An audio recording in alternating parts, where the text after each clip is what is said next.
Praise to the lord. ఈరోజు దేవుడు మనకిచ్చినటువంటి వాగ్దానం ఏంటంటే యెషయా గ్రంథము 63వ అధ్యాయము 4వ వచనం. విముక్తి చేయదగిన సంవత్సరము వచ్చి ఉండెను. ఆమేన్.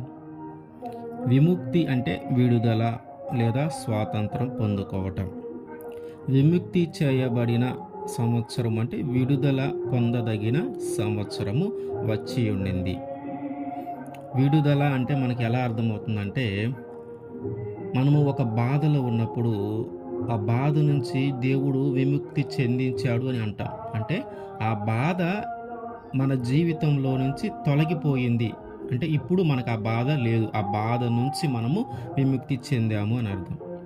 ఒక వ్యాధి వలన మనము ఇబ్బంది పడుతూ, బాధపడుతూ, ప్రాణాపాయ పరిస్థితులకు మనం వెళ్ళినప్పుడు, దేవుడు ఆ వ్యాధి నుంచి మనల్ని విడిపించినప్పుడు మనం అంటాము, దేవుడు నాకు స్వస్థతనిచ్చాడు, లేదా దేవుడు నన్ను ఆ వ్యాధి నుంచి విడిపించాడు, దేవుడు నాకు ఆ వ్యాధి నుంచి విడుదల దయచేశాడు. అంటే ఏంటి? ఆ వ్యాధి మన శరీరంలో నుంచి వెళ్ళిపోయింది. అంటే మనల్ని శ్రమ పెట్టేది కానీ, మనల్ని బాధ పెట్టేది కానీ, మనల్ని ఏడిపించేది కానీ, మనల్ని బంధించి ఉంచేది కానీ, మనము పాపము చేయటానికి కారణమైన ప్రతిదీ కానీ, మన జీవితంలో ఆశీర్వాదము రాకుండా అడ్డుకుంటున్నటువంటి ఏదైనా సరే, వాటన్నిటి నుంచి విడిపించదగినటువంటి సంవత్సరము వచ్చి ఉంది. అంటే ఈ సంవత్సరము అవి ఏవి నిన్ను అడ్డము ఉంచలేవు, అవేవి నీకు అడ్డుగా రావు.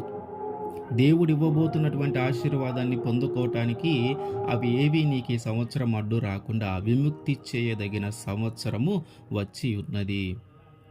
అయితే దేవుడు ఎలాంటి విషయాలలో మనల్ని విముక్తి చెందించబోతూ ఉన్నాడు అంటే, దేవుడు ఎలాంటి విషయాలలో మనకి విడుదల కలుగజేయబోతూ ఉన్నాడు, అట్లాగే విడుదల కలుగజేసినటువంటి సంవత్సరము, విముక్తి చేయబడినటువంటి సంవత్సరము మన జీవితంలోనికి వచ్చినప్పుడు మనము ఎలా ప్రవర్తించాలి, దాన్ని ఎలా రిసీవ్ చేసుకోవాలి, ఈ రెండు విషయాలు తెలుసుకుందాం. కీర్తనల గ్రంథము 146వ కీర్తన 7వ అధ్యాయము. బాధపరచు వారికి ఆయన న్యాయము తీర్చును, ఆకలి గొనిన వారికి ఆహారము దయచేయును, యెహోవా బంధింపబడిన వారిని విడుదల చేయును. బంధింపబడటం అంటే చెరసాలలో ఉండి బంధింపబడటము మాత్రమే కాదు. బంధింపబడటం అంటే ఒక శ్రమ లేదా ఒక బాధ మన జీవితంలోకి రావటం. ఒక వ్యాధి మనకి కలిగినప్పుడు మనము సన్నిధికి వెళ్ళకుండా, దేవుని మందిరానికి వెళ్ళకుండా మనల్ని ఆపగలగటము బంధించటమే. ఒక శ్రమను బట్టి, ఒక కష్టాన్ని బట్టి మనము దేవుణ్ణి సరిగా ఆరాధన చేయకుండా, సరిగా స్తుతించకుండా చేయటము బంధించటమే. అంటే ఆయన్ని చేరకుండా మనల్ని బంధించేవి చాలా ఉన్నాయి. ఆయనకి ప్రార్థన చేయకుండా చేసే బంధించేవి మనకి చాలా ఉన్నాయి. దేవుడు ఏమంటున్నాడంటే, ఏ వ్యాధి చేత అయితే నీవు బంధింపబడి నా దాకా రాలేకపోతా ఉన్నావో, ఏ వ్యాధి చేత అయితే బాధపడి నీవు కష్టపడుతూ, బాధపడుతూ, కన్నీళ్ళు విడుస్తూ ఉన్నావో, ఇదిగో ఆ బంధింపబడిన వ్యాధి నుంచి ఈరోజు నేను నిన్ను విడుదల చేయబోతూ ఉన్నాను. ఏ పాపము వలన నీవు బంధింపబడి ఉంటున్నావో, ఏ పాపాన్ని జయించలేక దానికి బానిసగా మారిపోయి ఉంటున్నావో, ఇదిగో ఆ బానిస బ్రతుకు నుంచి, ఆ బంధింపబడిన సంఖ్యల నుంచి నేను నిన్ను విడిపించబోతూ ఉన్నాను. చాలామందికి ఒక చిన్న చిన్న బలహీనతలు ఉంటాయి. ఆ బలహీనత కూడా దేవుని వైపు రానివ్వకుండా పాపములోనికి నెట్టివేసే బలహీనత. ఆ బలహీనతను బట్టి వారు పాపములో పడిపోతూ ఉంటారు. దేవుడి దగ్గర ఎంత ఎదిగినా సరే, ఆయన ఎంతగా వీరిని ఆశీర్వదించాలని ఆశపడినా సరే, వీరు ఎంతగా ప్రార్థన చేసినా సరే, కొన్నిసార్లు వారి బలహీనతలు బట్టి పాపంలో పడిపోయేవారు ఉంటారు. అయితే దేవుడు ఏమంటున్నాడంటే, ఇదిగో ఏదైతే నిన్ను నా దాకా రాకుండా బంధిస్తుందో, ఏదైతే ఏ పాపంలో అయితే నువ్వు తిరిగి పడిపోతూ ఉన్నావో, ఎంత ప్రయత్నం చేసినా అదే పాపంలో పడిపోతూ ఉన్నావో, ఇదిగో ఆ పాపము నుంచి విముక్తి చేయదగిన సంవత్సరము వచ్చి ఉన్నది. ఆ రోగము నుంచి విముక్తి చేయదగిన సంవత్సరము వచ్చి ఉన్నది. ఏ శ్రమ, ఏ బాధ, ఏ కష్టమైతే నీకు కలుగుతూ ఉందో, ప్రతిసారి దాని నుంచి నువ్వు ఇబ్బంది పడతా ఉన్నావో, ఇదిగో అవన్నీ తొలగిపోయే సంవత్సరము వచ్చి ఉన్నది. ఈ సంవత్సరం అంతా కూడా ఏ వ్యాధి నీకు రాకుండా, ఏ బాధలను పడకుండా ఉండటానికి, చేయటానికి ఆయన సిద్ధముగానే ఉన్నాడు. ఆయన సిద్ధంగానే ఉన్నాడు. ఈ పాపము ద్వారా నువ్వు బంధింపబడుతూ ఉన్నా, ఒక మాటల ద్వారా నువ్వు బంధింపబడుతూ ఉన్నా, ఒక నోటి మాట నువ్వు తొందరపడి మాట్లాడకుండా ఉండేలాగా ఆయన చేస్తాడు. నీవు పాపము ద్వారా బంధింపబడి ఉంటే, నీ జీవితంలో ఆశీర్వాదము రాకుండా ఏ పాపము ద్వారా నువ్వు బంధింపబడి ఉన్నావో ఆ పాపము నుంచి ఆయన విడుదల దయచేసి, ఇదిగో ఒక విముక్తి చేయదగిన సంవత్సరం నీకు వచ్చి ఉన్నది అని ఆయన మనతో మాట్లాడుతూ ఉన్నాడు. కొలస్సీలకు రాసిన పత్రిక 1వ అధ్యాయము 13వ వచనం. ఆయన మనలను అంధకార సంబంధమైన అధికారములో నుండి విడుదల చేసి తాను ప్రేమించిన తన కుమారుని యొక్క రాజ్య నివాసులుగా చేసెను. అంధకార సంబంధమైన అధికారి ఎవరు? అంధకార చీకటి సంబంధమైన అధికారి ఎవరంటే సాతానే. అతని యొక్క అధికారము నుంచి ఆయన మనల్ని విడిపిస్తూ ఉన్నాడు. అతని అధికారంలో ఏముంటుంది? అంధకార సంబంధమైన శక్తులు ఏమేమి చేస్తాయి? చాతబడులు, చెల్లంగితనము, మంత్రాలు, మాయలు, ఇట్లా మనిషి జీవితాలను పాడు చేసేటటువంటి ఈ చాతబడి, ఈ శక్తులు మన మీద ప్రభావం చూపిస్తూ ఉన్నాయి గత కాలము నుంచి.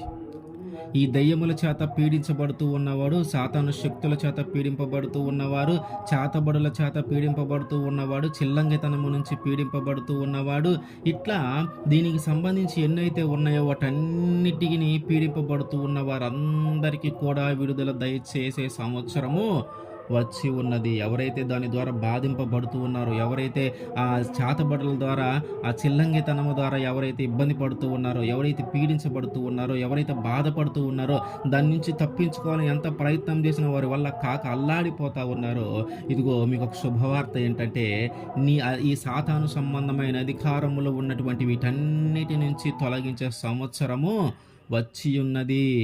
ఆ సంవత్సరము వచ్చి ఉన్నది. ఇప్పుడు దాకా నీ జీవితంలో ఎట్ట జరిగిందో, ఇప్పుడు దాకా నీ జీవితంలో ఎన్ని దయ్యాలు నిన్ను పీడిస్తూ ఉన్నాయో, ఎంత సాతాను శక్తులు నీ మీద ప్రభావం చూపిస్తూ ఉన్నాయో, ఎవరు అయితే నీ మీద చాతబడి చేసి ఎన్ని సంవత్సరాలు నిన్ను ఇబ్బంది పెడతా ఉన్నారో, చిల్లంగితనము చేసి నిన్ను ఇబ్బంది పడతా ఉన్నారో, ఇదిగో వారందరి నుంచి విడిపించదగిన సంవత్సరము వచ్చి ఉన్నది. వారందరి నుంచి విడిపించదగిన సంవత్సరము వచ్చి ఉన్నది. కాబట్టి నీవిక భయపడవలసిన పని లేదు. భయపడవలసిన పని లేదు. ఎందుకంటే వాటన్నిటి నుంచి విడిపించదగిన సంవత్సరము దేవుడు నీకు ఇచ్చి ఉన్నాడు. సాతాను శక్తుల నుంచి, ఆ చీకటి సంబంధ శక్తుల నుంచి, ఆ మంత్రాల నుంచి, ఆ తాయెత్తుల నుంచి, ఆ యొక్క చేతబడి నుంచి, వాటన్నిటి నుంచి విడిపించదగిన సంవత్సరము వచ్చి ఉన్నది. కాబట్టి నీవిక భయపడవలసిన పని లేదు. మనము చూస్తే లూకా సువార్త 3వ అధ్యాయం 11వ వచనంలో, 18 ఏండ్ల నుండి బలహీనపరచు దయ్యము పట్టిన ఒక స్త్రీ అచ్చట నుండెను. ఆమె నడుము వంగిపోయి అంత మాత్రమును చక్కగా నిలవలేకుండా ఉండెను. యేసు ఆమెను చూచి రమ్మని పిలిచి, అమ్మా, నీ బలహీనత నుండి విడుదల పొందియున్నావని ఆమెతో చెప్పి ఆమె మీద చేతులుంచగానే ఆమె చక్కగా నిలువబడి దేవుణ్ణి మహిమపరచెను. దయ్యములు పట్టిన, చేతబడి చేసిన, చిల్లంగితనము చేసిన, ఇదిగో వాటన్నిటి నుంచి ఇప్పటిదాకా నువ్వు బాధపడి ఉంటే, వాటన్నిటి నుంచి ఇప్పటిదాకా నువ్వు పీడింపబడి ఉంటే, వాటన్నిటిని బట్టి ఇప్పటిదాకా నీలో బలహీనత ఉంటే, ఇదిగో దేవుడు మాట్లాడబోతూ ఉన్నాడు. ఏమనంటే, వాటన్నిటి నుంచి నేను నిన్ను విడిపిస్తాను. 18 సంవత్సరాల నుంచి ఆమె అంత బాధపడతా ఉంది. 18 సంవత్సరాల నుంచి ఆ దయ్యము పట్టి ఆమె ఎంతగానో బాధపడుతూ ఉంటే, ఇదిగో ఆ 18 సంవత్సరాల తర్వాత ఆమెకి విడుదల వచ్చింది. అట్లాగే మన జీవితంలో కూడా ఎన్ని సంవత్సరాలు బట్టి నువ్వు దానివల్ల ఇబ్బంది పడుతూ ఉన్నావు, ఎన్ని సంవత్సరాలు బట్టి దానివల్ల పీడింపబడుతూ ఉన్నావు, ఇదిగో ఈ సంవత్సరం మాత్రం దాని నుంచి నీకు విడుదల కలగబోతూ ఉంది. ఆదికాండము 17వ అధ్యాయము 21వ వచనం. ఆదికాండము 17వ అధ్యాయము 21వ వచనం. అయితే వచ్చు సంవత్సరము ఈ కాలమందు శారా నీకు కనబోవు ఇస్సాకుతో నా నిబంధనను స్థిరపరచెదనని చెప్పెను. ఏంటంటే వచ్చు సంవత్సరము అంటే ఇప్పుడు రాబోతున్నటువంటి సంవత్సరంలో నీవు ఒక కుమారుణ్ణి కనబోతున్నావు, అతని పేరు ఇస్సాకు అని దేవుడు మాట్లాడుతూ ఉన్నాడు. అట్లాగే మన జీవితంలో కూడా శారాకి, అబ్రహాముకి ఆ పెళ్ళైనాక చాలా సంవత్సరాల వరకు పిల్లలు లేరు. చాలా సంవత్సరాల వరకు పిల్లలు లేకపోతే వాళ్ళ వృద్ధాప్యమందు ఇక వాళ్ళకి కూడా నమ్మకం పోయింది. ఇంత వృద్ధాప్యము ఏర్పడింది. ఇంత ముసలి వాళ్ళమైపోయాము. మా శారాకైతే అసల స్త్రీ యొక్క ధర్మము నిలిచిపోయింది. అంటే ఆమెకు పిల్లలు గాని అంతగా బాడీ సరిగ్గా లేదని. పిల్లలు కలిగేంత స్థితిలో ఆమె లేదు. వారు నమ్మలేదు. వారికి ఇక నమ్మకం లేదు. ఇంక దేవుడు మాకు పిల్లలనివ్వరేమో అని వాళ్ళు ఒక దాంట్లో ఉండిపోయారు. అయితే దేవుడు ఒకరోజు వచ్చి మాట్లాడుతూ ఉన్నాడు. వచ్చు సంవత్సరము నీకు శారా ఒక కుమారుడు కనబోతుంది. అతని పేరు ఇస్సాకు అని చెప్పి దేవుడు వెళ్ళిపోతాడు. కానీ ఫస్ట్‌లో వీళ్ళు నమ్మలేదు. తర్వాత దేవుని మీద నమ్మకం ఉంచి వీరు విశ్వసించి నమ్మారు. అట్లాగే ఆ వచ్చు సంవత్సరం అంటే తర్వాతి సంవత్సరంలో శారా ఒక కుమారుడిని కనింది. అట్లాగే మన జీవితంలో కూడా పెళ్ళయ్యి చాలా సంవత్సరాలు బట్టి గర్భఫలము విడుదల కాని వారు చాలామంది ఉన్నారు. గర్భఫలము విడుదల కాక, గర్భఫలము లేక గొడ్రాలని పేరు నుంచి విముక్తి పొందాలని, గొడ్రాలని పేరు వినబడకుండా ఉండాలని ఎంతో ఎదురు చూసే తల్లులు, ఎంతో ఎదురు చూసే స్త్రీలు చాలామంది ఉన్నారు. అయితే దేవుడేమంటున్నాడంటే, ఎట్లాగైతే వాళ్ళు వృద్ధాప్యంలో ఉన్నా కూడా దేవుడు వారికి ఒక కుమారునిచ్చాడంటే, ఇదిగో మనకి కూడా ఇంకా మనము యంగ్‌గానే ఉన్నాం. మనం ఇంకా వయసులోనే ఉన్నాం. మనమేమి కంగారు పడవలసిన పని లేదు. పిల్లలు ఖచ్చితంగా దేవుడు ఇస్తాడు. నీవు గొడ్రాలివి అనే పేరు నుంచి విముక్తి చెందేలాగా, గొడ్రాలు అనే పేరు నుంచి విముక్తి చెందే సంవత్సరం వచ్చి ఉన్నది. గొడ్రాలనే పేరు నుంచి విముక్తి పొందే సంవత్సరము వచ్చి ఉన్నది. కాబట్టి నీవు సిద్ధంగా ఉండు. నువ్వు భయపడవలసిన పని లేదు. దిగులు పడవలసిన పని లేదు. దేవుడే చెప్తా ఉన్నాడు. ఇదిగో వచ్చు సంవత్సరము. ఒక సంవత్సరంలో నీ గర్భము దేవుడు విడుదల చేయబోతూ ఉన్నాడు. గర్భఫలాన్ని దేవుడు విడుదల చేయబోతూ ఉన్నాడు. గర్భము లేక ఇబ్బంది పడేవాళ్ళు, గొడ్రాలని పిలువబడే పేరు నుంచి విముక్తి చేయబోతున్నటువంటి దేవుడు ఆయన. కాబట్టి ఆయన మనకి గర్భఫలమునిచ్చి ఆ గర్భఫలము విడుదల చేయబోతూ ఉన్నాడు. ఎన్నోసార్లు ఎంతోమంది ఎన్నో మాటలు, సూటిపోటి మాటలు అంటా ఉన్నా కూడా భరిస్తూ ఉంటున్నారు. అత్తమామల దగ్గర నుంచి, తల్లిదండ్రుల దగ్గర నుంచి, అందరి దగ్గర నుంచి ఒత్తిడి. ఇంకా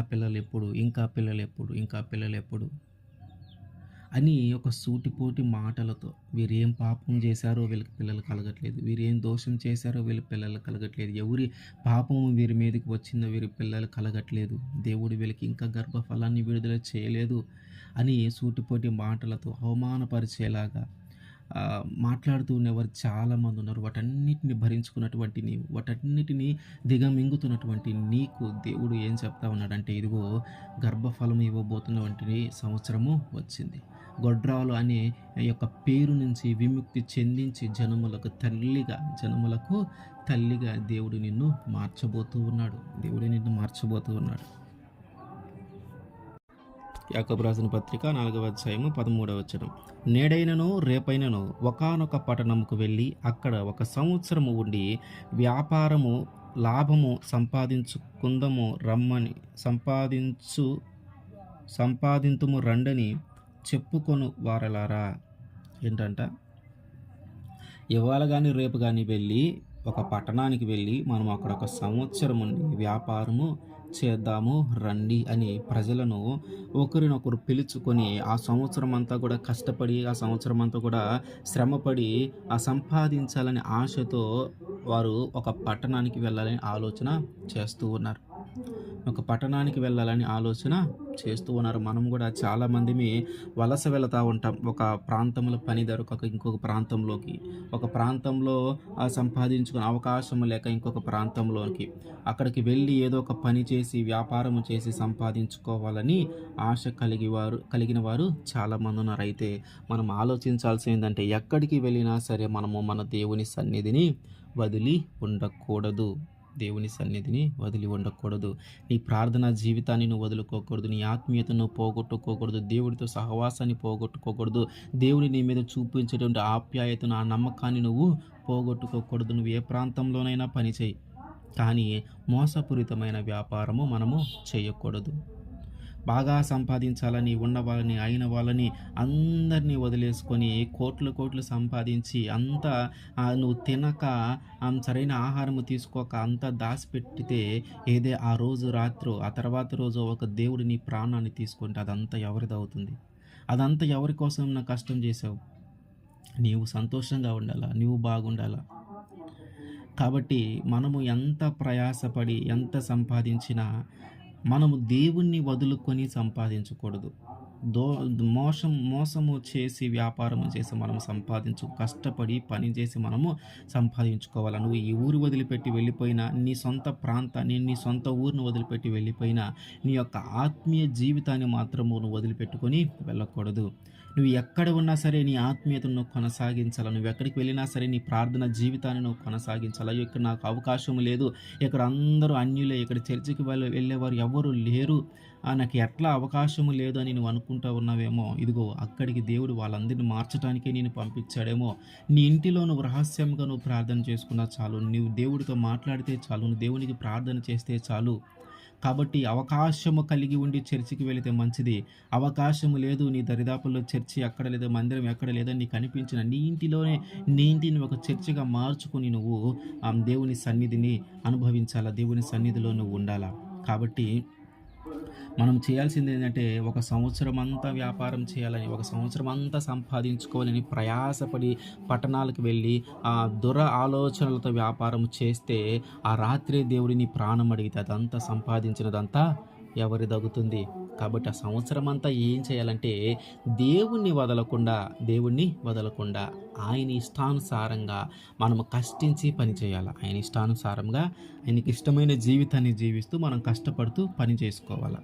అయితే దేవుడు మన జీవితంలో బంధింపబడిన వాటన్నిటి నుంచి మనం విడిపించబోతూ ఉన్నప్పుడు సాతాను సంబంధమైన శక్తులు, చాతబడి సంబంధమైన శక్తులు, సాతాను అధికారం నుంచి మనల్ని విడిపించబోతూ ఉన్నప్పుడు, ఒక గొడ్రాలవి అనే పేరు నుంచి మనల్ని విముక్తి చేయబోతూ ఉన్నప్పుడు, ఇదిగో ప్రతి సంవత్సరము ఎంత సంపాదించినా, దేవుణ్ణి వదిలేసుకొని ఎంత సంపాదించినా వాటన్నిటి నుంచి నీ యొక్క ప్రాణాన్ని నువ్వు కాపాడుకోలేవు. కాబట్టి సంవత్సరం అంతా కూడా నువ్వు ఆయనతో ఉండేలాగా నువ్వు ప్రణాళిక సిద్ధం చేసుకో. అయితే వీటన్నిటిని పొందే సంవత్సరము నీ దగ్గరికి వచ్చినప్పుడు ఏంటంట, దేవుడు నీకు విడుదల చేయబోతూ ఉన్న వాటన్నిటినీ నువ్వు అనుభవించవలసింది వచ్చినప్పుడు, నువ్వు ఆ ఆశీర్వాదాన్ని అంతా నువ్వు పొందుకోవలసిన సంవత్సరం నీ దగ్గరికి వచ్చినప్పుడు నువ్వు ఎలా ప్రవర్తించాలి? ద్వితీయోపదేశకాండము 15వ అధ్యాయము 9వ వచనం. విడుదల సంవత్సరమైన 7వ సంవత్సరము సమీపమైనది. చెడ్డ తలంపు నీ మనస్సులో పుట్టక యుండునట్లు జాగ్రత్త పడము. బీదవాడైన నీ సహోదరుని ఎడల కటాక్షము చూపక నీవు వారికి ఏమీ ఇయ్యకపోయిన ఎడల వాడొకవేళ నిన్ను గూర్చి యెహోవాకు మొర్రపెట్టును, అది నీకు పాపమగును. ఎంతంట, విడుదల చేయదగిన సంవత్సరము, విముక్తి పొందబోతున్నటువంటి సంవత్సరము మనకి సమీపించినప్పుడు మనం ఎలా ఉండాలంటే, మన మనసులో ఎట్లాంటి చెడ్డ తలంపులు పుట్టక జాగ్రత్త పడాలంట. బీదవారైన అటువంటి వారికి సహాయము చేయాలి. వారు ఒకవేళ నీ సహోదరులైతే నువ్వు బీదవారికి సహాయము చేయకుండా నువ్వు ఉన్నతమైన స్థితిలో ఉండి, వారు నీ సహోదరుల్లో నీకు తెలిసిన వారిలో ఎవరైనా ఉన్నతమైన స్థితి లేకుండా ఇబ్బంది పడుతూ పేదలుగా ఉన్న వారిని ఎవరైనా నువ్వు చూసినప్పుడు వారికి నీవు సహాయము చేయాలా. ఒకవేళ నువ్వు అలాంటి వారికి సహాయము చేయకపోతే, నీవు సహాయము చేయలేదు అని అతని యొక్క పరిస్థితి నీకు తెలిసి, అతను ఏ పరిస్థితుల్లో ఉన్నాడో కూడా నీకు తెలిసిన అతనికి సహాయం చేయలేదని వారు కానీ దేవుడికి మొరపెడితే అంట, అది నీకు పాపముగా ఎంచబడుతూ ఉంటుందంట. అంటే ఏంటంటే, నీవు నిజాయితీగా ఉండాలా. చెడు తలంపులు, చెడ్డ ఆలోచనలు చేయకుండా ఆ సంవత్సరము మనకి సమీపించినప్పుడు, ఆ కార్యము దేవుడు మన జీవితంలో జరిగించబోతూ ఉన్నప్పుడు మనము చేయాల్సింది ఏంటంటే, మన మనసులో ఎట్లాంటి చెడ్డ తలంపులు లేకుండా చూసుకోవాలా. బీదవారికి సహాయం చేయాలా. ఏ పాపము నిన్నంటకుండా జాగ్రత్త పడాలా. దేవుడు ఆ సంవత్సరాన్ని, విడుదల చేయదగిన సంవత్సరాన్ని మనకి ఇచ్చినప్పుడు, విడుదల చేయదగిన సంవత్సరము మనకి వచ్చినప్పుడు అంట, మనం ఎలా ఉండాలంట, ఏ పాపము మనలో చూపించకుండా, ఏ పాపము మనలో ఉండకుండా మనము ఉండాలా. కాబట్టి ఈ లోక మాల్యం నుంచి నువ్వు విడిపించబడాలా, లోక ఆశల నుంచి నువ్వు విడిపించబడాలా, పాపము అనేది ప్రేరేపించే ప్రతి వాటి నుంచి నువ్వు విడిపించబడాలా. వాటి వేటిలో నువ్వు పాల్గొనకుండా, ఈ లోక ఆశల్లో నువ్వు పాల్గొనకుండా నువ్వు ఉండాలా. దేవుని చిత్తానుసారంగా, దేవుని ఇష్టానుసారంగా దేవుడి మీద ఆధారపడుతూ, దేవుని విశ్వసిస్తూ, దేవుని నమ్ముతూ, ఈయనే మాకు దేవుడని నువ్వు ప్రాధేయపడుతూ వస్తూ ఉంటే ఆయన నిన్ను పాపంలో పడవేయకుండా కాపాడుకుంటూ వస్తాడు. అట్లా కాకుండా దేవుణ్ణి వదిలేసి నీ ఇష్టానుసారంగా నువ్వు జీవిస్తూ ఉంటే, నీకు నచ్చింది నువ్వు చేసుకుంటా వెళ్తా ఉంటే నువ్వు పాపములోనే పడతావు కానీ మంచి మార్గంలో నీవు నడవవు. నువ్వు ఎప్పుడైతే పాపంలో పడిపోతావో, ఎప్పుడైతే నీవు ఆ పాపంలో నుంచి బయటికి రాకుండా దానివల్ల సంతోషం కలుగుతుందని, దానివల్ల ఆనందము కలుగుతుందని, దాని నుంచి బయటికి రాకుండా నువ్వు అట్లాగే ఉంటే, అదే పాపములో ఉంటే ఆ సంవత్సరము సమీపించినప్పుడు ఆశీర్వాదము ఉన్నటువంటి ఆ సంవత్సరము, విముక్తి చేయదగినటువంటి ఆ సంవత్సరము, విడుదల పొందదగినటువంటి ఆ సంవత్సరము నీ జీవితంలోకి వచ్చినప్పుడు దాన్ని పొందుకునే అర్హత నీలో ఉండదు. దాన్ని పొందుకునే అర్హత నీలో ఉండదు. నీలో చెడ్డ తలంపులు ఉన్న పేదవారికి సహాయం చేయకపోయినా, నీ సహోదరుల ఎడలను జాగ్రత్తగా ఉండకపోయినా, ఏ పాపమైనా నిన్ను అంటుకొని ఉన్నా కూడా ఆ సంవత్సరాన్ని పొందుకునే అర్హత, ఆ సమీపమైనటువంటి ఆ మంచి సంవత్సరము, విముక్తి చేయదగినటువంటి ఆ సంవత్సరము, విడుదల చేయదగినటువంటి ఆ సంవత్సరం నీ జీవితంలోకి వచ్చినా కూడా దాన్ని నీవు పొందుకోలేవు. దానిని నీవు పొందుకోలేవు. మరి నువ్వు పొందుకోవాలంటే ఏం చేయాలా? చెడ్డ తలంపులు వదిలిపెట్టాలా? పేదవారికి సహాయం చేయాలా? ఏ పాపము నిన్ను అంటకుండా నువ్వు జాగ్రత్త పడాలా. అసలు పాపము అంటకుండా ఈ లోకంలో బ్రతకటం చాలా కష్టమైన పని. చాలా కష్టమైన పని. నీతిగా జీవించటము, పాపంలో పడిపోకుండా ఉండటము ఈ లోకానికి సంబంధించిన జీవితంలో చాలా కష్టమైన పని. కాబట్టి దేవుడు నీ జీవితంలోనికి ఆశీర్వాదాన్ని పంపించే సమయానికి, దేవుడు నీ జీవితంలోకి ఆశీర్వాదాన్ని పంపించే సమయానికి నీలో ఏ పాపము రూపింపబడకుండా ఉండాలా. నీవు పలానా తప్పు చేసావని, నీవు పలానా పాపం చేసావని, నీవు పలానా వారిని మోసం చేసావని, నీవు పలానా వారిని ఇబ్బంది పెట్టావని, నువ్వు నీ నోటితో పలానా వారిని దూషించావని వారు ఎవరైనా దేవుడికి మొరపెట్టి ఉంటే ఆ సంవత్సరములో ఆ సమీపించినప్పుడు, ఆ విముక్తి చేయదగిన సంవత్సరం నీకు వచ్చినప్పుడు, ఆ సంతోషకరమైన సంవత్సరం నీకు వచ్చినప్పుడు, ఆశీర్వాదకరమైన సంవత్సరం నీ జీవితంలోకి సమీపించినప్పుడు, నీ మీద ఎలాంటి నేరస్థాపన జరిగినా కూడా అది నీ జీవితంలో పొందుకునే అర్హత నీకు లేదు. అది నీవు పొందుకొనలేవు. కాబట్టి మనము చేయవలసింది ఏంటంటే, విడుదల చేయదగిన సంవత్సరము మన జీవితంలోకి వచ్చినప్పుడు మనము దాన్ని పొందుకునే అర్హతను మనము పొంది ఉండాలా. దాన్ని పొందుకునే అర్హత మనము పొంది ఉండాలా. ద్వితీయోపదేశకాండము 14వ అధ్యాయము 22వ వచనం. ప్రతి సంవత్సరమున నీ విత్తనముల పంటలో దశమ భాగమును ఆవశ్యముగా వేరుపరచవలెను. ప్రతి సంవత్సరము మనం పండించేటటువంటి పంట, ప్రతి సంవత్సరము మనము సంపాదించేటువంటి సంపాదన, ఒక సంవత్సరం మొత్తంలో మనము ఎంత లబ్ధి మన కుటుంబానికి కలుగజేస్తామో, ఎంత సంపాదించగలుగుతామో, మనందరము కలిసి ఎంత ధాన్యాన్ని, ఎంత ధనాన్ని పోగు చేయగలుగుతామో వాటన్నిటిలో నుంచి మనము దశమ భాగము తీసి ఇవ్వాలి.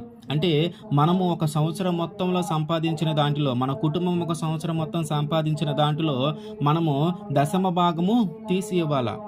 చాలామంది కూడా దశమ భాగం తీయటానికి ఇష్టపడేవారు కాదు. నేను కూడా మొదట్లో అసలు దశమ భాగమే తీసేవాడిని కాదు. ఎన్ని డబ్బులన్నా రాని అయిపోయాయి. అసలు ఆ డబ్బులు నిలిచేయే కాదు. నువ్వు ఎంత కష్టపడి, ఎంత శ్రమపడి, చెమట వచ్చి సంపాదించిన డబ్బులు కూడా వృధాగా ఖర్చు అయిపోయిన సందర్భాలు చాలానే ఉన్నాయి. అయితే ఇప్పుడు మాత్రం నేను దశమ భాగము తీస్తూనే ఉన్నాను. నా దగ్గర ఉన్నది కొంచెమే అయినా కూడా దేవుడు వాటిని ఖర్చు కాకుండా నాకు ఎల్లప్పుడూ సహాయము చేస్తూనే ఉన్నాడు. కాబట్టి మన జీవితంలో కూడా దశమ భాగం ఇవ్వాలంటే మనకి చాలా బాధ. ఎంత కష్టపడి సంపాదించుకున్నాను, ఎంత చెమట వచ్చి సంపాదించుకున్నాను, ఈ 10 రూపాయలు ఎందుకు ఇవ్వాలి, 100 రూపాయలు ఎందుకు ఇవ్వాలి. ఇప్పుడు మనము ఒక 1000 రూపాయలు, ఒక 10,000 సంపాదించుకుంటే మనం ఎంత ఇస్తాం? ఒక 100 రూపాయలు సంపాదించుకుంటే ఎంత ఇస్తాం? మరి దాన్ని బట్టి మనం ఇచ్చేది కొంచెమే అయినా సరే మనసు ఒప్పుకోవట్లా. నువ్వు ఆ డబ్బులు ఇస్తే ఎట్లా? ఇదిగో ఆ సమస్య ఉంది కదా, ఆ బాధ ఉంది కదా, వాళ్ళకి ఇవ్వాలి కదా. మరి వాళ్ళు రేపు నిన్ను అడుగుతారేమో. నువ్వు ఈరోజు ఆ సన్నిధిలోకి వెళ్ళి నువ్వు ఆ దశమ భాగాన్ని ఆ సంఘంలో ఇచ్చిన తర్వాత, ఆ కాపరికి ఇచ్చిన తర్వాత, రేపు పొద్దునే వాళ్ళు వచ్చి నిన్ను అడిగితే నువ్వు ఎక్కడి నుంచి డబ్బులు తెచ్చిస్తావు?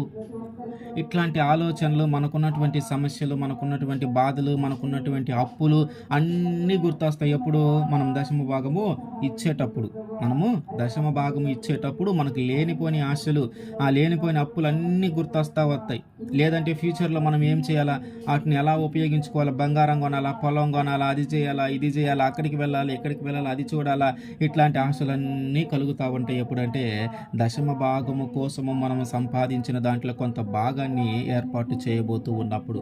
కాబట్టి వాటన్నిటినీ తెగించాలా, వాటన్నిటినీ త్యాగం చేయాలా. దేవుడికి మనం ఇస్తే దేవుడు దానికంటే ఉన్నతమైన స్థితిలో మనల్ని ఉంచుతాడు. నువ్వు దేవునికి ఇచ్చేది కొంచెమే అయినా సరే ఆయన ఇచ్చేటువంటి ఆశీర్వాదము చాలా ఎక్కువగా ఉంటుంది. కాబట్టి దశమ భాగం ఇవ్వటము మంచిది. ఆ సంవత్సరము మనల్ని ఆశీర్వదించబడాలంటే ఆ సంవత్సరం మొత్తం కూడా మనము సంపాదించినటువంటి సంపాదనలో ఖచ్చితంగా దశమ భాగము తీసి ఇవ్వాలి దేవుడికి. దశమ భాగము ఇచ్చేది నువ్వు బాగా గుర్తుపెట్టుకోవాల్సిన విషయం ఏంటంటే, దశమ భాగము ఇచ్చేది నువ్వు సంఘ కాపరికి కాదు. దశమ భాగం ఇచ్చేది నువ్వు ఏ చర్చికి అయితే వెళ్తున్నావో ఆ చర్చిలో వాక్యాన్ని బోధించేటటువంటి సేవకుడికి నువ్వు ఇవ్వట్లా, సాక్షాత్తు దేవుడికే ఇస్తున్నావు. ఆ విషయం గమనించాలా.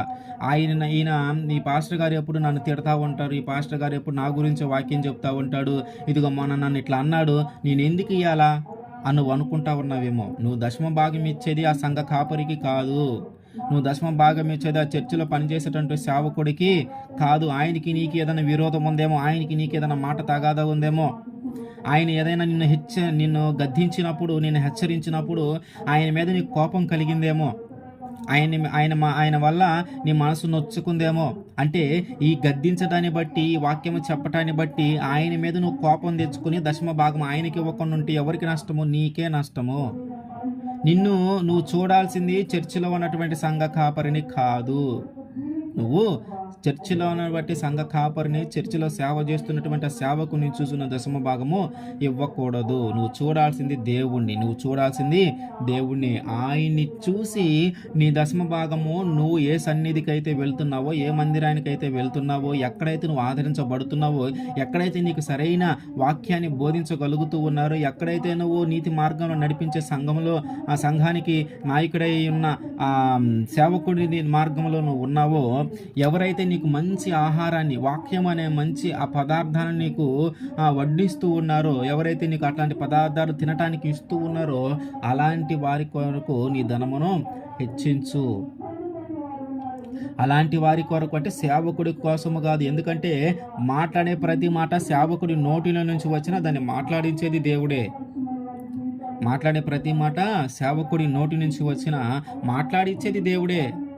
కాబట్టి ఆయన మాట్లాడిన మాటలను బట్టి నువ్వు బలపరచబడుతున్నావంటే ఆ మాట దేవుడిది. దేవుడి మాట ద్వారా నువ్వు బలపరచబడుతూ ఉన్నావు. ఆయన ద్వారా నువ్వు గద్దింపబడ్డావంటే దేవుని మాట ద్వారానే నువ్వు గద్దింపబడ్డావు. అంతేగాని సంఘ కాపరికి నీ మీద ఏమి ద్వేషము లేదు, నీ మీద ఏమీ కోపము లేదు. ఆ గద్దింపు వలన, హెచ్చరింపు వలన నువ్వు బాగుంటావని, నీ ప్రవర్తనను మార్చుకుంటావని నిన్ను అంటారే కానీ ఆయన కోపం పెట్టుకొని నిన్ను ఎట్లాగైనా ఏదైనా అనాలన్న ఉద్దేశంతో అనేవారు లేరు. కాబట్టి నువ్వు దశమ భాగము ఇచ్చేటప్పుడు నువ్వు ఆలోచించాల్సిన విషయం ఏంటంటే, సంఘ కాపరికి కానీ అక్కడ ఆ సేవకుడికి కానీ నీవు ఇవ్వట్లేదు, కానీ ఇదిగో నీ దేవుడికే నువ్వు ఇస్తూ ఉన్నావు. ఆ విషయాన్ని మనము గమనించుకోవాలి. అంటే ఇప్పుడు విడుదల సంవత్సరము మనకు వచ్చినప్పుడు, విముక్తి చేయదగిన సంవత్సరం మనకు వచ్చినప్పుడు మనం ప్రవర్తించాల్సిన ప్రవర్తన ఎట్లా ఉండాలంటే, మన మనస్సులో కానీ మన ఆలోచనలో కానీ ఎట్లాంటి చెడ్డ తలంపు లేకుండా, ఎట్లాంటి చెడ్డ పని మన జీవితంలో జరగకుండా మనం జాగ్రత్త పడాలా. ఎవరు మన మీద నేరస్థాపన చేయకుండా జాగ్రత్త పడాలా. ఎవరైనా మన గురించి మొరపెడితే, ఇదిగో సొదొమ గొమొర్రాల గురించి చాలామంది మొరపెట్టారు దేవుడికి, అట్లాగే మన గురించి ఎవరైనా కానీ మొరపెడితే మనకి ఆశీర్వాదము కోసము ఏర్పాటు చేసినటువంటి సంవత్సరము, విముక్తి కోసం ఏర్పాటు చేయబడినటువంటి సంవత్సరము, విడుదల కోసం ఏర్పాటు చేయబడినటువంటి సంవత్సరము, అది మన దాకా సమీపించినప్పుడు మనం దాన్ని పొందే అర్హత మనలో ఉండదు. అట్లాగే దశమ భాగము కూడా మనము ఇవాళ ఆ సంవత్సరం మొత్తంలో మనం ఎంత సంపాదించుకున్నాము, ఎంత ధాన్యాన్ని తెచ్చుకున్నాము, ఇవన్నీ లెక్క చూసుకొని ఇస్తే దేవుడి ఆశీర్వాదము ఇంకా బలంగా నీ మీద ఉంటుంది. అయితే మరి దేవుడు ఎంతకాలము మనల్ని ఇట్లా కాపాడుతూ ఉంటాడు. ఈ యొక్క సంవత్సరం మన జీవితంలోకి వచ్చింది కదా, సంవత్సరం మొదట్లోనే 1 నెల 2 నెలలు దేవుడి ఆశీర్వాదం ఉంటుంది, ఇంకా తర్వాత ఉండదేమో. సంవత్సరము మొదటి నెల లేదా రెండవ నెల ఆశీర్వాదం ఉంటుంది. ఇంకా లాస్ట్ నెలలోకి వచ్చేలాకి ఆశీర్వాదం ఏముండదు, ఎందుకంటే ఈ సంవత్సరం అయిపోతుంది కదా అని అనుకుంటున్నావేమో. ఇదిగో ద్వితీయోపదేశ కాండము 11:12 ఉంటుంది, సంవత్సరాది మొదలుకొని సంవత్సరాంతము వరకు, సంవత్సరాది మొదలుకొని సంవత్సరాంతము వరకు ఆయన కాపుదల ఎల్లప్పుడూ ఉంటుంది. ద్వితీయోపదేశ కాండము 11:12.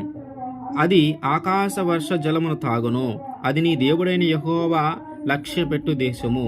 నీ దేవుడైన యెహోవా కన్నులు సంవత్సరాది మొదలుకొని సంవత్సరాంతము వరకు ఎల్లప్పుడూ దాని మీద ఉండును.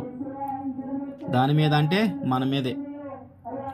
మనకి ఆ సంవత్సరము సమీపించినప్పుడు సంవత్సరము మొదలుకొని సంవత్సరాంతము వరకు ఆయన ఇచ్చేటటువంటి ఆశీర్వాదము, ఆయన ఇవ్వబోతున్నటువంటి విముక్తి మన జీవితంలో పనిచేస్తూనే ఉంటుంది. ఆ సంవత్సరం మొత్తము మన జీవితంలో పనిచేస్తూనే ఉంటుంది. కాబట్టి మనల్ని మనము సరి చేసుకోవాల్సిన అవసరము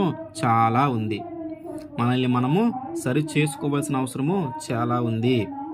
దేవుడైతే ఆశీర్వాదాన్ని ఇవ్వడానికి సిద్ధంగానే ఉన్నాడు. దేవుడైతే విముక్తి చేయదగిన సంవత్సరాన్ని మన జీవితంలోనికి ప్రవేశపెట్టడానికి ఆయన సిద్ధంగానే ఉన్నాడు. కానీ అది పొందుకునే అర్హత మనము కలిగి ఉన్నామా? ఒకవేళ ఇప్పటికీ నీకు అర్హత లేకపోతే ఇదిగో ఇప్పటి నుంచైనా నువ్వు ఒక ప్రయత్నము ప్రారంభించు. అదేంటంటే, ఒక విడుదల చేయదగిన సంవత్సరము నా జీవితంలోకి రాబోతుంది, ఒక విముక్తి చేయదగిన సంవత్సరము నా జీవితంలోకి రాబోతుంది. కాబట్టి ఇదిగో దాన్ని పొందుకోవటానికి నేను అర్హత కలిగి ఉండాలి. కాబట్టి ఇదిగో ఈ రోజు నుంచి నేను ఏ చెడ్డ తలంపులు చేయకుండా జాగ్రత్తగా ఉంటాను. ఇదిగో ఈ రోజు నుంచి నేను బీదలను చూసినప్పుడు వారికి సహాయం చేస్తాను. ఇదిగో ఈ రోజు నుంచి ఏ పాపంలో నేను పడిపోకుండా జాగ్రత్తగా ఉంటాను, ఏ పాపం నన్ను అంటనివ్వకుండా జాగ్రత్తగా ఉంటాను, ఈ లోక మాలిన్యంలో నేను పడిపోకుండా జాగ్రత్తగా ఉంటాను, ఈ లోక ఆశల్లో నేను పడిపోకుండా జాగ్రత్తగా ఉంటాను అని మనము ఒక తీర్మానం చేసుకోవాలి. ఎవరితో చేసుకోవాలా? దేవుడితోనే. నీతో నువ్వు కానీ, నీ స్నేహితులతో కానీ, నీ తల్లిదండ్రులతో కానీ, నీ గురువుతో కానీ కాకుండా దేవుడితోనే చేసుకోవాలా ఈ తీర్మానం. దేవా, ఇదిగో నేను నమ్ముతా ఉన్నాను, ఒక విముక్తి చేయదగిన ఒకటి సంవత్సరం నా జీవితంలోకి ఒకటి రప్పిస్తావని, ఒక విడుదల చేయదగినటువంటి సంవత్సరాన్ని నా జీవితంలోకి రప్పిస్తావని నేను నమ్ముచూ ఉన్నాను. అయితే ఇదిగో ఈరోజు నేను ఈ మాటలని నేను విన్నాను కాబట్టి ఇదిగో నేను కూడా వాటిని పొందుకోవటానికి ఒక అర్హత కలిగిన వ్యక్తిగా నేను ఉంటాను. వాటిని పొందుకోవటానికి ఒక అర్హత కలిగిన వ్యక్తిగా నేను ఉంటాను. ఎందుకంటే నువ్వు దీవించటము, నువ్వు ఆశీర్వదించటము సంవత్సరము మొదలుకొని సంవత్సరాంతము వరకు అది మా జీవితంలో ఉంటుంది. కాబట్టి మేము ఖచ్చితంగా ఇలా ఉండటానికి ఈ రోజు నుంచి మనం ఒక ప్రయత్నము చేద్దాం. ఆమేన్.